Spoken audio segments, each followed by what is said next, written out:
Кудайдын чакырыгы 10-июнь.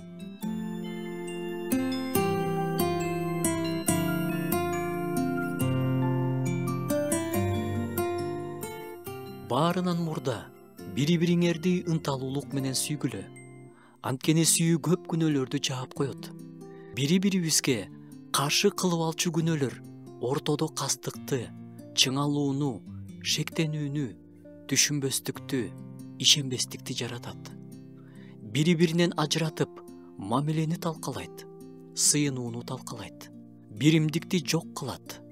Ушунун баары биригип, Кудай менен болгон мамилени талкалайт, руханий күчүбүздөн тайдырат. Ортобузда күнөө жараткан нерсенин баарын жабуу керек. Ал кандайча ишке ашат? Биз күнөөлөрүбүз үчүн Кудайдын алдында кечирим сурап, бири-бирибизден кечирим сурап гана коюу менен чектелбешибиз керек. Жакыныма каршы жасаган күнөө сөзсүз кандайдыр бир жараканы жараткандыктан, ошол жараканы кантип бүтөш керек, кантип жараттарды айыктырыш керек экенин да ойлонушубуз керек. Элчи Петрдин көрсөткөн чыгуу жолу бар. Бул сүйүү, аракеттүү сүйүү, так ошол сүйүү күнөөлөрдү жаап кое алат. Күнөө талкалаган мамилелерди сүйүү айыктыра алат. Мен капа кылып алган адамдын жүрөгүн мага бурууга сүйүү гана жардам бере алат. Жаралап алган жүрөктү мен сүйүү менен гана айыктыра алам.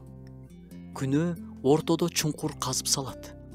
Ал чуңкурду сүйүү менен убагында жаппаса, эч кандай тиешеси жок адамдар да ал чуңкурга түшүшү мүмкүн. Күчөп, ырбап кетиши мүмкүн. Ошондуктан баардыгын жаап кое алган күчү бар сүйүү менен убагында жабалы. Адамдардын ортосунда бийик болуп курулуп калган, дубалдарды талкалай ала турган сүйүү гана. Сүйүү бул айыктыралган, жаңыланта алган күчкө ээ.